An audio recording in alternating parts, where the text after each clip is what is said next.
Hello and welcome everyone again to another video, and in today's video we'll be talking about the top teams in the Ultra League Premier Cup. I made a video yesterday and about the Open Ultra League, and I think if you watch the video till the end it will suggest that video for you. So if you're looking for the team to spam in the Ultra League Premier, this is the video for you.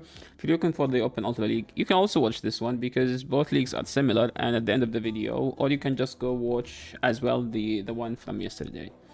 So what's Ultra League Premier and what's the difference between Ultra League Premier and Open Ultra League? Ultra League Premier, basically no legendaries. You cannot use legendaries. It's Ultra League format, which means 2500. No legendaries, no mythicals, and no Ultra Beast.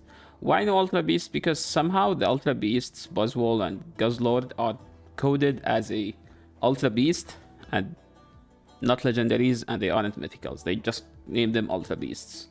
So remember, like every time we used to have this, you could use Buzzwole in the Ultra League Premier. It starts February 2nd, which is tomorrow. And if you're watching this tomorrow, it starts today. And it's a 1-week league, and it's one of my favorite leagues, not gonna lie, because I don't see Cresselia and I don't see Giratina, and then not that much Registeel, and Talonflame isn't as relevant as Open Ultra League. So, what's the main Pokemons in this cup? I divide them into, as always, good leads, safe swaps, and generalists, which are good everywhere. A good lead is a Pokemon that are either spammy or they have a decent fast move pressure with a baiting move where they can pressure shields and they can pressure them to shield those baits if you spam them, because if they don't shield the baits, they will eventually die due to the fast move pressure. One of the best Pokemons, probably my favorite Pokemon in Ultra League by far, no one's even close, Scrafty. It's just due to the fact that Scrafty is one of the bulkiest Pokemons that can tank moves and also pressure from fast move, because it has counter, which is the best offensive charge move, fast move. Also, if it's a neutral matchup, you can just spam Power Up Punch and just, I don't know, Power Up through their entire team. Como used to be one of the best dragons, since it's the only dragon that beats the steel. Now with the access to superpower, Dragonite is just straight better and does everything better. A9 is still solid regardless of the charm nerf. Same with Sylveon. Why? Because Sylveon has a decent bulk. Nidoqueen, yes, it got nerfed, but it can still be used. It's not bad. Obstagoon, those people against you who always spam Night Slash until they get the boost. Yes, Obstagoon is a solid Pokemon in this cup. Machamp, those wholesome underscore fans who spam this Pokemon, even though it's not as good as it used to be, but if you play it perfectly, if your opponent misplay, that's 2 chances for you to win the game. Trevenant, one of my favorites. You will be probably, if you're watching this channel, if you are subscribed to the channel, you would know how much I spam this Pokemon. I play this Pokemon whenever I can, every time I can. Those pretty much are like the most common leads. Now, moving into the safe swaps. Jellicent, and the swap, you need Bubble Beam. You need Bubble Ice Beam. In the lead, you can go with Bubble Beam, but I've seen people using Hex Bubble Beam as well. The problem with Hex Bubble Beam is that it doesn't beat G-Fisk, while with Bubble Ice Beam, you don't lose that hard to the dark, where they will be forced to throw the second dark move instead of just farming you all the way down. Dubwool, recently buffed Pokemon that get access to double kick, and a very decent Pokemon. Probably the best safe swap in this cup, and you could say the same about Miltank. Is it Miltank or Miltank? Okay, regardless, it's good because it has rollout and it has quick attack. Is it quick attack or tackle? I think the bad one, which means tackle. And it has Body Slam, Ice Beam, and Thunderbolt, so decent coverage. And it's bulky, and it has Body Slam, the best PvP charge move. The second best cheap charge move in the game after Leaf Blade. Lapras, an amazing Pokemon. Not as good as Walrein, just because Walrein has Earthquake. What does Earthquake give Walrein? Well, it can almost one-shot G-Fisk, it can put G-Fisk in farm down range, and it can threaten Pokemons like Drapion or Iscav if they decide to no shield. Now those are kind of the safe swap. Generalists are the Pokemons that good everywhere. You can use them in the lead, you can use them in the swap, you can keep them in the back. Talonflame is probably the Pokemon you've seen the most. Walrein, same. You can safe swap it, you can lead it. It doesn't matter what you have it. Walrein is always decent. Iscav, I hate to mention it, but yeah, JRS paid me to say that Iskav is a good Pokemon. And I have to keep mentioning it in the videos because I get paid to mention Iskav. No, he didn't pay me, I'm just trolling. Drapion. It's a solid Pokemon. And the Shadow's even better. You can go with Aqua Tail if you want to safe swap it in the back. It doesn't matter what you run. You could run Sludge, you could run Aqua Tail. G-Fisk is by far the best Pokemon in this cup. That's why people will be forced to run Pokemons like Toxcroak to beat it. Why? Because it's the best Pokemon in this cup. Now, these pretty much are like the best Pokemons. So, okay, I forgot to mention too, Swampert. I don't ever call where Swampert was bad in a league, where you could use a Swampert. Probably the Pokemon that's good everywhere and the most worth investment Pokemon in the entire game. I would say Swampert and Venusaur. Because you can use those two pretty much in every Great League and Ultra League format. And it's rarely they would be banned. So if someone is new to the game, I always recommend to make Great League Swampert, Ultra League Swampert, Great League Venusaur, Ultra League Venusaur. Now, I'm just saying add Walrein and a Charizard. So those pretty much are my all-time, I always recommend to anyone that's new to PvP.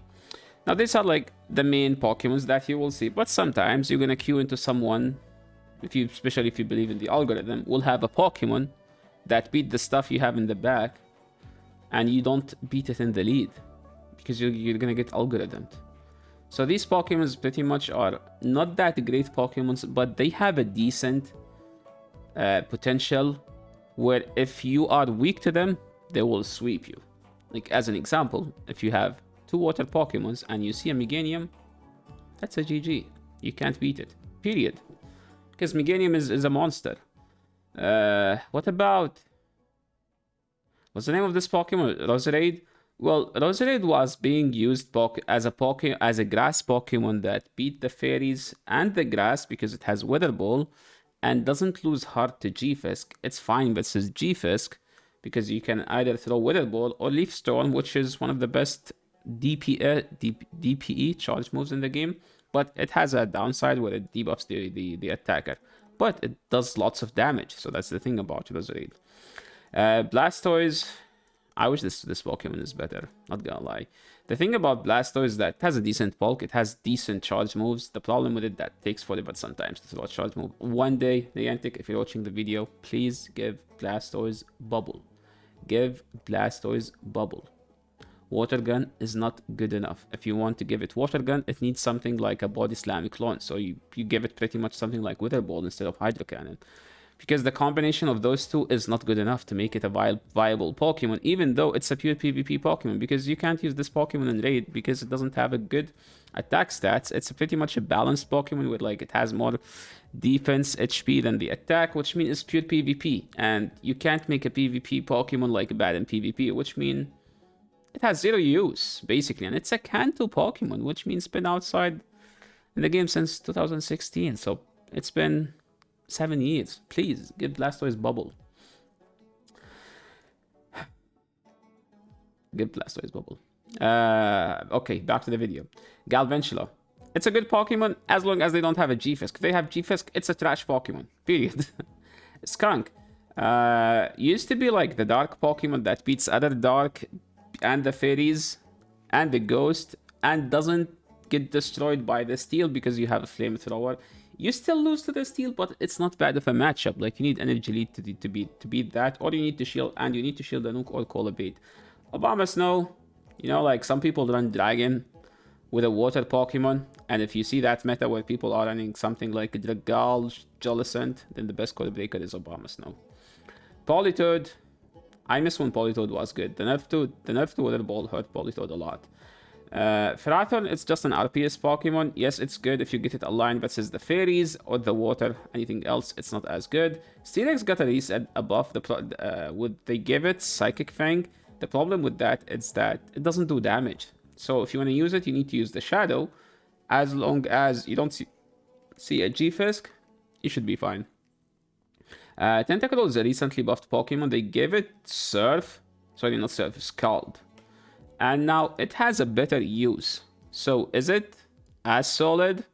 Well, It's not the greatest, but it's decent because it's a very bulky XL Pokemon with a decent charge move and decent coverage, because you can on Blizzard, you can on Scald, Acid Spray, or Sludge Wave, and it has Poison Jab.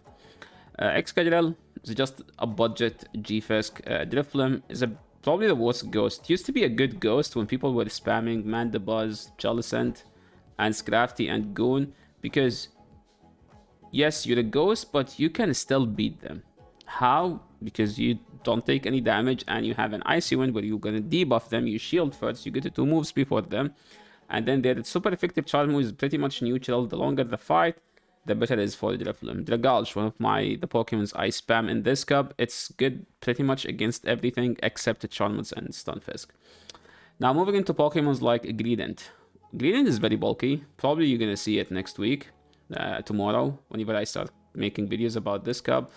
Gliscor is a decent Pokemon. I like it a lot, and hopefully I can use it. Typhlosion is a spicy Pokemon. I'm not interested in making Typhlosion videos, but someone like Thomas Tactical is a big fan of this Pokemon, and he loves Typhlosion, so we're gonna see him using that Pokemon. Spicy Pokemons. What's a spicy Pokemon? It's a Pokemon that perform well as long as you give it a good alignment, like Surfetch, like Heracross, like Shadow Gramble. Yeah, Gramble, well, you could say that Gramble is meta, but the problem with Gramble is that if you get it versus G-Fisk, you're pretty much gonna lose the entire game. So, I feel like we talked enough about the Pokemons. Let's talk just about the teams and start ranking them from the best up to the worst. That doesn't mean the last team is gonna be a Crimson team, okay? Okay, the best team, according to PvPoke, Pidgeot, Double Steel. You choose 2 Steel or Scrafty with Pidgeot. So you either play Pidgeot Scrafty with those 2 Steel, or Pidgeot with those 2 Steel, or Pidgeot with a Scrafty and a Steel.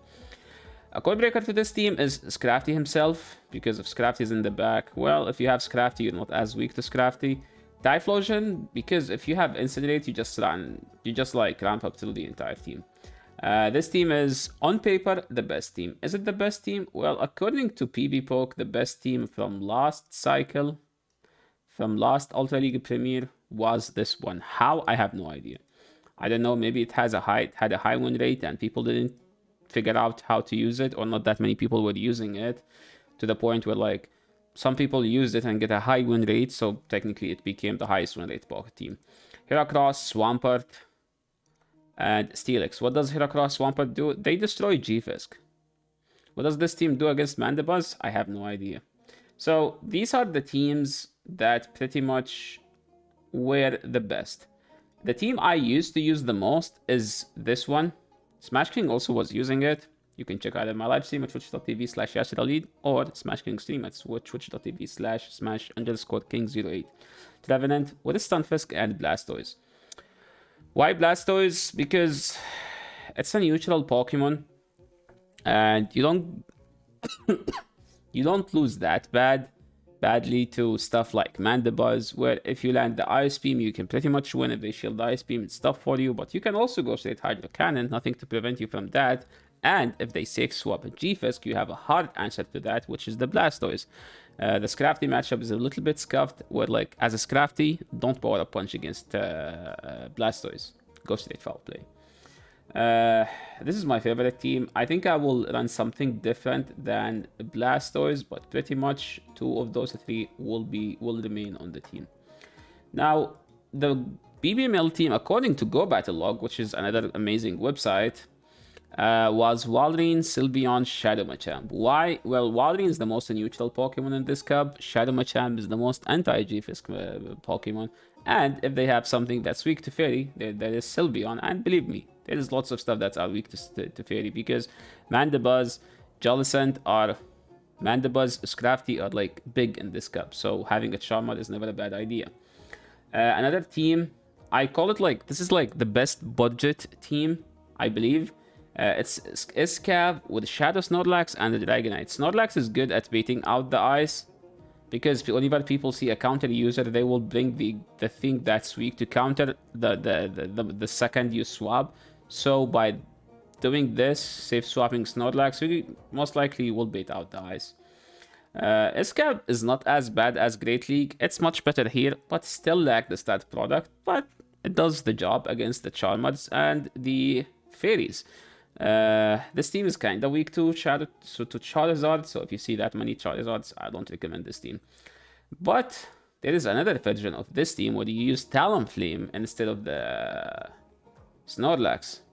And again, if you see a Talonflame team, that means you can use also Charizard instead of the Talonflame, because they are pretty much the same Pokemon.